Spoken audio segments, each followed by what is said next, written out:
우리에게 주신 하나님의 말씀은 느헤미야 8장 1절에서 18절 말씀입니다.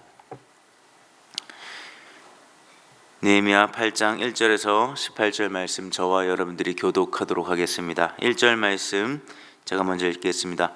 모든 백성이 한꺼번에 수문 앞 광장에 모였다. 그들은 학자 에스라에게 주님께서 이스라엘에게 명하신 모세의 율법책을 가지고 오라고 청하였다. 일곱째 달 초하루에 에스라 제사장은 율법책을 가지고 회중 앞에 나왔다. 거기에는 남자든 여자든 알아들을 만한 사람은 모두 나와 있었다. 그는 수문 앞 광장에서 남자든 여자든 알아들을 만한 모든 사람에게 새벽부터 정오까지 큰 소리로 율법책을 읽어주었다. 백성은 모두 율법책 읽는 소리에 귀를 기울였다. 학자 에스라는 임시로 만든 높은 나무단 위에 섰다. 그 오른쪽으로는 밧다데와 스마야와 아나냐와 우리야와 hil기야와 마아세야가 서고 왼쪽으로는 부다야와 미사엘과 말가야와 하숨과 하스바다나와 스가랴와 무술람이 섰다. 학자 에스라는 높은 단 위에 서 있었으므로 백성들은 모두 그가 책 펴는 것을 볼 수 있었다. 에스라가 책을 펴면 백성들은 모두 일어섰다. 에스라가 위대하신 주 하나님을 찬양하면 백성들은 모두 손을 들고 아멘 아멘 하고 응답하고 엎드려 얼굴을 땅에 대고 주님께 경배하였다. 레위 사람인 예수아와 바니와 세레바야와 야민과 악굽과 사부대와 호디야와 마아세야와 그리다와 아사랴와 요사밧과 하난과 블라야는 백성들이 제자리에 서 있는 동안에 그들에게 율법을 설명하여 주었다. 하나님의 율법책이 낭독될 때 그들이 통역을 하고 뜻을 밝혀 설명하여 주었으므로 백성은 내용을 잘 알아들을 수 있었다. 백성은 율법의 말씀을 들으면서 모두 울었다. 그래서 총독 느헤미야와 학자 에스라 제사장과 백성을 가르치는 레위 사람들이 이날은 주 하나님의 거룩한 날이니 슬퍼하지도 말고 울지도 말라고 모든 백성을 타일렀다. 느헤미야는 그들에게 말하였다. 돌아들 가십시오. 살찐 짐승들을 잡아 푸짐하게 차려서 먹고 마시도록 하십시오. 아무것도 차리지 못한 사람들에게는 먹을 몫을 본지무죠. 오늘은 우리 주님의 거룩한 날입니다. 주님 앞에서 기뻐하면 힘이 생기는 법이니 슬퍼하지들 마십시오. 레위 사람들도 모든 백성을 달래면서 오늘은 거룩한 날이니 조용히 하고 슬퍼하지 말라고 타일렀다. 모든 백성은 배운 바를 밝히 깨달았으므로 돌아가서 먹고 마시며 없는 사람들에게는 먹을 것을 나누어 주면서 크게 기뻐하였다. 이튿날에 모든 백성을 대표하는 각 가문의 어른들이 제사장들과 레위 사람들과 함께 율법의 말씀을 밝히 알고자 하여 학자 에스라에게로 갔다. 그들은 이스라엘 자손은 일곱째 달 축제에는 초막에서 지내도록 하라는 주님께서 모세를 시켜서 명하신 말씀이 율법에 기록되어 있는 것을 발견하였다. 또한 그들은 책에 산으로 가서 올리브나무와 들 올리브나무와 소기나무와 종려나무와 참나무의 가지를 꺾어다가 초막을 짓도록 하라는 말이 기록되어 있기 때문에 그 말을 이스라엘 자손이 사는 모든 마을과 예루살렘에 널리 알려야 한다는 것을 알게 되었다.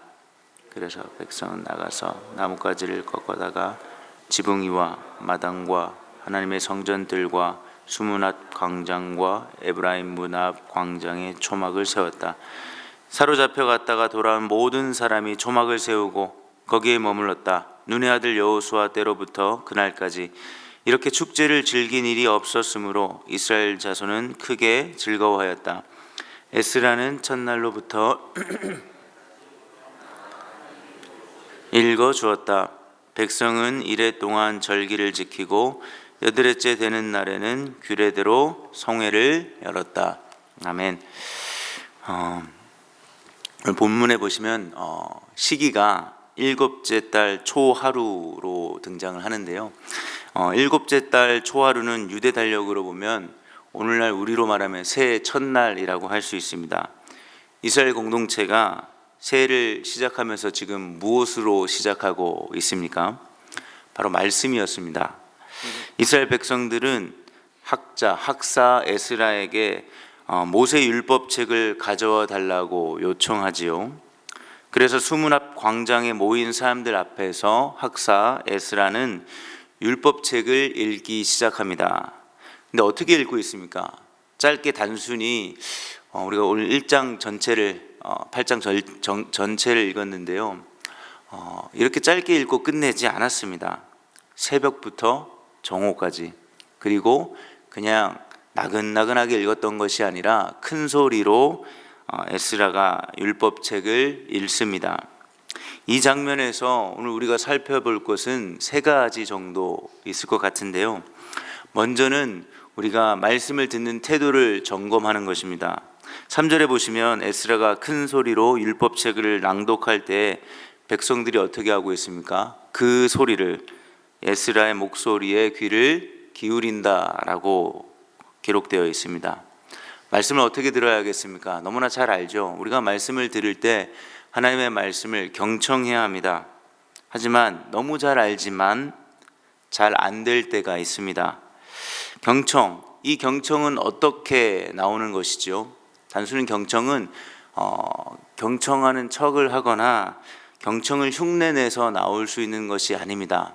경청의 근본은 겉으로 드러나는 모습 이전에 우리 공동체가 말씀을 어떻게 대하고 있는지를 살펴보는 그 곳에서 경청이 나오는 것이죠. 5절에 에스라가 책을 펴면요, 강단 위에 섰기 때문에 모든 백성들이 에스라의 모습을 주목할 수 있었는데요, 에스라가 책을 펴면 백성들이 어떻게 했습니까? 모두 일어났습니다. 그만큼 이스라엘 백성들은 지금 하나님의 말씀을, 모세의 율법이겠지만요, 하나님의 말씀을 어떻게 하고 있습니까? 존경하고 있음을 보여줍니다. 이처럼 경청이라는 것은 하나님의 말씀을 진심으로 존경하는 마음에서 나오는 어떤 구체적인 태도라고 할 수 있는데요. 계속해서 보시면 에스라는 말씀만 읽었던 건 아닌 것 같습니다. 말씀을 읽으면서 중간중간에 하나님을 찬양합니다. 이때 이스라엘 백성들은 모두 손을 들고 에스라가 찬양을 할 때 아멘 아멘으로 응답하며, 거기서 끝나는 것이 아니라 땅에 엎드려 얼굴을 땅에 대고 주님께 경배하는 장면이 나타납니다.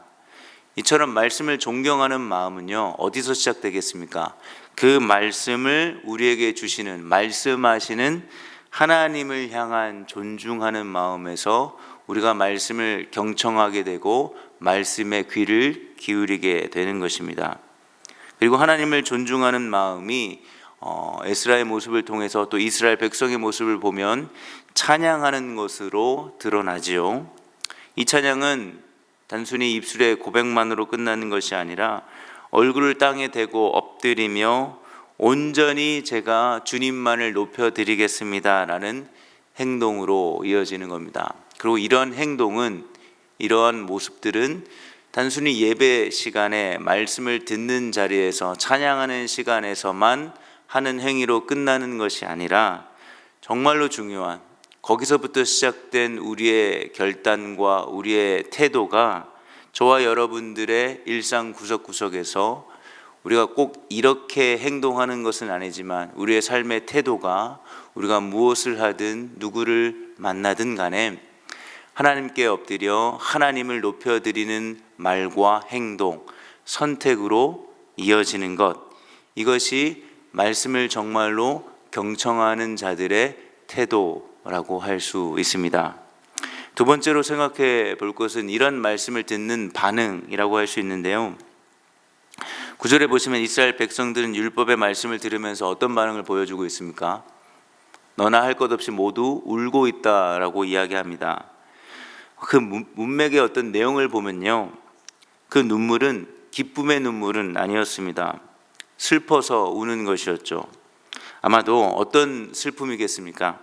하나님 말씀을 무시하고 불순종의 길을 걸었던 선조들과 자신들에게 하나님은 선지자를 통해서 끊임없이 돌아오라고 말씀하셨지만 끝까지 돌아오지 않았습니다. 그리고 결국 망했지요. 망해서 포로로 비참하게 끌려가서 하나님의 은혜 가운데 70년을 살았지만 그 70년이라는 생활이 마냥 행복하고 즐겁지만은 않았을 것입니다. 온갖 고생과 어려움 속에서 이제 그들이 다시 돌아옵니다. 하나님이 약속하신 대로 하나님의 은혜 가운데, 물론 돌아오는 길도 많은 수고와 어려움들이 있었을 겁니다. 그러나 하나님 은혜 가운데 다시 돌아온 시간들을 보며 흘리는 이스라엘의 역사와 자신의 삶을 통해 볼 수 있는 슬픔과 아쉬움과 후회와 회개의 눈물이었습니다. 하지만 에스라는 무엇이라고 말하고 있습니까? 슬퍼하지도 말고 울지도 말라라고 합니다. 이제 말씀 앞에서 뭐라고 이야기하고 있습니까? 기뻐하라 라고 말씀합니다. 10절에 주님 앞에서 기뻐하면 힘이 생긴다 라고 말씀하지요. 우리가 잘 아는 말씀입니다. 여호와를 기뻐하는 것이 저와 여러분들의 힘이다. 결국 말씀 앞에서 궁극적으로 우리가 해야 할 반응을 가르쳐주는 대목입니다. 우리는 말씀 앞에서 어떤 반응을 해야 하겠습니까? 궁극적인 반응은 슬픔을 넘어서 말씀 앞에서 우리는 기뻐할 수 있어야 합니다. 하나님의 말씀은 살아 운동력이 있어서 우리의 영과 혼을 찔러 쪼갭니다. 그 과정은요, 마냥 즐겁지만은 않습니다. 괴롭지요. 하지만 여기서 끝이 아닙니다.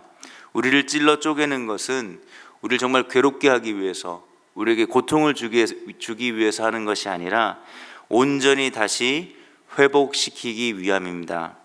마치 산고를 통해서 아이가 출생을 하듯이 저와 여러분들은 날마다 말씀으로 새롭게 되는 과정에서 겪는 피할 수 없는 수고와 아픔이 있다라는 것입니다. 하나님은 저와 여러분들이 지금 어떤 상황에 있는지 전혀 상관없이요, 묻지도 따지지도 않고 우리를 날마다 새롭게 태어나게 하시죠. 어제와 오늘이 같을 수가 없습니다. 오늘은 날마다 새로운 하루가 되는 것이죠. 새롭게 태어난 우리는 하나님이 주신 자유로움으로 자유롭게 오늘 하루를 날마다 매일매일 살아갈 수 있습니다. 이 일을 위해서 어떤 것도 방해받지 않고 어떤 방해에도 흔들리지 않고 성실하게 일하시는 그 하나님을 찬양하고 그 하나님의 말씀을 듣고 기뻐하는 것이 저와 여러분들의 유일한 힘이 되시기를 바랍니다. 그리고 이러한 기쁨은요, 이런 기쁨을 나누는 현장을 보시면 함께 나누는 축제의 자리로 연결이 됩니다. 그냥 나 혼자 발견한 보물이고 남들에게는 들키지 않고 감추며 나만 소유하고 만족해야지 하는 기쁨이 아니었습니다. 그래서 살찐 짐승을 잡아 푸짐하게 차려서 먹고 마시며 즐거워해야 하는데요, 혼자 이렇게 하는 것이 아니라 아무것도 차리지 못하는 사람들과 함께 먹고 마시며 즐거워해야 합니다. 이처럼 말씀을 듣는 자리에, 우리가 말씀을 다른 말로 보통 뭐라고 얘기합니까? 생명의 양식이라고 우리가 고백하지 않습니까? 우리는 이 생명의 양식을 혼자 먹기도 하지만 함께 모여서 생명의 양식을 먹습니다. 듣습니다. 그리고 이 자리는 오늘 말씀이 가르쳐 주는 대로 어떤 자리가 되어야겠습니까? 기쁨의 축제의 자리가 되어야 합니다. 우리의 삶에 어떤 문제가 해결되고 상황이 나아지고 좋은 결과로 여러분들의 어떤 계획대로 인생이 진행되는 것을 통해서 우리가 당연히 충분히 기뻐할 수 있습니다. 그러나 무엇보다 우리는 함께 말씀을 들으며 기뻐하실 수 있으셔야 합니다. 오늘 말씀 앞에서, 오늘 듣는 이 말씀 앞에서 여러분 스스로에게 오늘 기도의 자리를 통해서 물어보십시오. 나는, 우리는, 우리 공동체는, 우리 목장은 말씀 앞에서 기뻐하고 있습니까? 아니면 말씀을 들어도 생명의 양식을 먹어도 아무런 감격이 없습니까? 없다면 다시금 말씀 앞에서 기쁨이 회복되는 것, 그냥 말씀을 듣는 것 그 자체가, 하나님이 나에게 말씀하십니다, 하나님이 우리 공동체에게 필요한 말씀을 주시는 것, 그것만으로 기뻐할 수 있는 그 기쁨이 회복되기 위해서 기도하는 것, 이것이 오늘 우리가 최우선으로 기도해야 할 기도 제목이 되어야 합니다. 마지막으로 말씀드리는 자리는요, 초막절과 연결되고 있습니다. 여러분들, 초막절이 어떤 절기입니까? 과거 이스라엘 백성들이 애굽에서 나와서 광야 생활을 하던 때를 기억하며 광야로 나가서 초막, 쉽게 말해 텐트를 짓고 그때를 기억하는 절기입니다. 광야에서 초막을 치고 있는 모습을 여러분들 잠시 상상해 보십시오. 여러분들이 광야로 나가서 초막을 짓고요, 거기서 잠시 생활을 한다라고 생각해 보십시오. 광야, 사막에 있으면 아무 길도 보이지 않습니다. 어디로 가야 할지도 모르죠. 매우 막막하고 두렵습니다.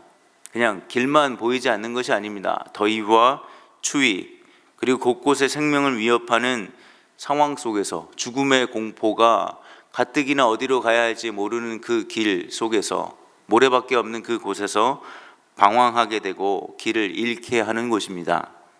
하지만 이곳에서 하나님은 자신의 백성을 어떻게 하셨습니까? 낮에는 구름 기둥으로, 밤에는 불 기둥으로 인도하셨습니다.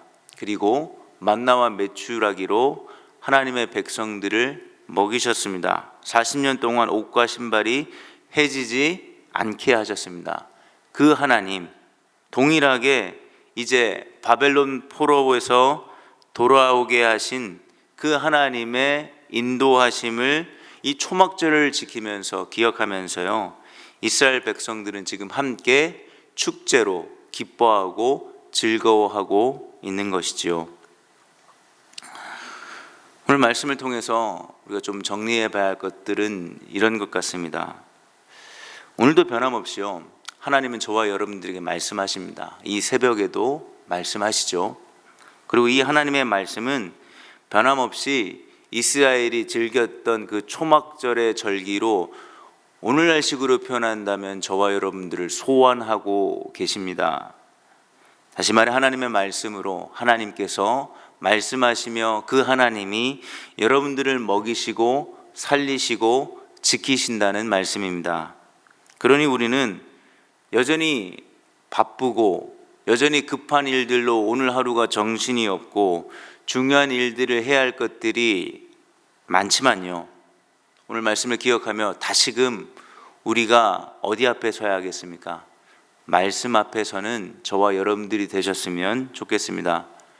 오늘날 시대가 어떤 시대입니까? 말씀의 홍수 시대입니다. 여러분들이 마음만 먹으면 수많은 말씀을 들을 수 있는 시대지요. 너무 쉽게 말씀을 들을 수 있는 이 상황 속에서 우리가 중요한 것, 다시금 회복해야 하는 것, 다시금 기억해야 하는 것 무엇이겠습니까? 말씀을 많이 듣는 것도 중요하지만 다양한 말씀을 들을 수 있는 그러한 은혜 가운데 한 말씀 한 말씀을 소중히 여길 수 있는 저와 여러분이 되셨으면 좋겠습니다. 나와 우리에게 말씀하시는 그 하나님을 찬양하는 마음, 그 마음은 어떻게 오늘 드러났습니까? 나 자신을 그분께 엎드려서 온전히 내어드릴 수 있는 그 마음으로 말씀을 듣고, 이런 마음을 어떤 상황 속에서도 또 우리가 일상 속에서 하나님을 경배하며 하나님을 높여드려야겠다라는 이 마음을 끝까지 지켜내실 수 있는 우리가 되기를 바랍니다. 하나님의 말씀은 여전히 살아 있습니다. 오늘도 광야와 같은 삶 속에서 어디로 가야 할지 몰라 방황하는 저와 여러분들을요, 수많은 이름의 두려움과 불안 속에 갇혀 살지만, 그래서 겉은 살아있는 것 같지만 죽어가는 혹은 죽은 자처럼 살아가는 우리를 오늘도 말씀으로 살리시고 지키시고 인도하실 것입니다.